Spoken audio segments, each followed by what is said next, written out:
Hello to all our grade 10 learners and welcome to our business studies lesson. Today we are going to have a look at some practice and application questions regarding the market environment, the meaning specifically, and the components. So let's get a start and look at our practice questions first. Alright, so the first question asks, explain the meaning of the market environment. So these three words, explain the meaning, refers to the definition. So they want us to give a definition of market environment. So how are we going to answer? The first bullet, the market environment refers of course to the immediate, that's an important word, immediate external component of the business. It can directly affect the ability of the business to operate, and the business must be able to influence these components. In order for us to react in time, for the influence to be minimized. So we don't want to lose any money because of anything that happens in the market environment. So that is our definition or explanation of the meaning of the market environment.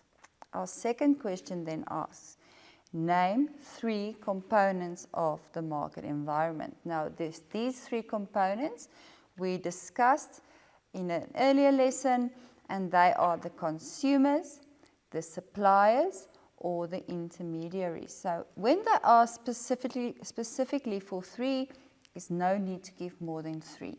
But there are other options. You can either refer to those three, or of course you could have referred to the competitors or the other organizations. So these are also options you could have given in your answer. All right, so those are the components then of the market environment. Our third question then asks, discuss the following components of the market environment. So the term discuss refers to full sentences. So we don't have to, we can't actually answer in two short sentences. We have to describe what each of these components do, who they are, what's the meaning of the word, etc. So the first one is then the consumers. So we know the consumers are the individuals or the businesses that buy our products. So let's see how we are going to describe it in our answer, or discuss it rather.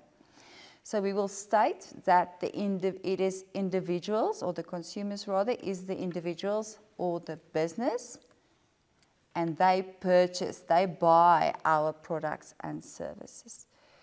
They are the final users of our product and service, and they are the people who have money to buy our goods and services. Now they can either be new customers or they can be old customers. And it is important for the business to know what the customer's preference is towards our product or service. And therefore we need to do market research to always know what our customers need from our product. So therefore, there we have discussed what customers is, or what the customers is rather. My grammar is also not good today. All right, so let's go to the next one then. B, suppliers. Now remember, suppliers are the businesses that provide us with raw materials and resources. So let's see how we're going to answer this. Firstly, we will state it's either individuals or it can be other businesses, and they will provide our business with inputs or resources. It can also be services or products that we use in our business. If the suppliers fail to provide the business with products, then we don't have anything to sell or to use in our production. So therefore the business will not reach their goals. Last bullet then we will state that, the second last one rather, that we must identify reliable suppliers. So we must have suppliers that will always deliver the right quantity of products, the right quality at the right price and the right time. So it is important to have a good relationship. So the last bullet then states establish a good relationship with our suppliers. And there we have discussed the meaning of suppliers. The last one then they asked is C, our intermediaries. So intermediaries can also be referred to as the middleman, and they help us to connect the producers of the product with the consumers. So let's see how we are going to discuss intermediaries. So again, it can either be an individual, like for instance an agent, or it can be a business, like a retailer, that distributes our product and sells our products and services. So they bridge the gap between the producers and the consumers. So therefore, I always say they are the middleman. They bridge the gap and they help the producers to sell their products to the consumers. Then you can also include the examples of intermediaries in your discussion.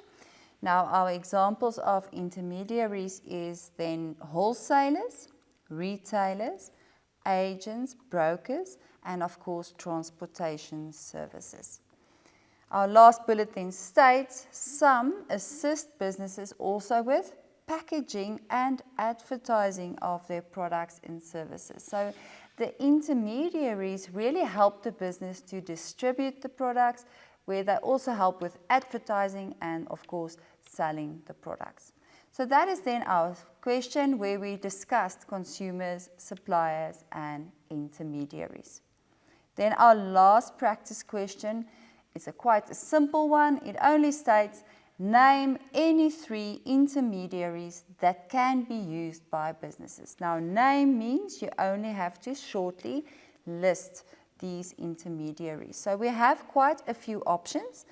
Our first, of course, is our wholesalers. We can use as intermediary. Then we have our retailers, of course, our agents. So if you name those 3, then you answered the question. But of course, you could have answered with alternative answers. So you could have also used brokers and of course transportation services. So these are your options that you can give in this answer, or in this question rather. So there we have it. We have named 3 intermediaries that can be used by any businesses. And that's it for this section. I think before we move on to application, let's take a short break.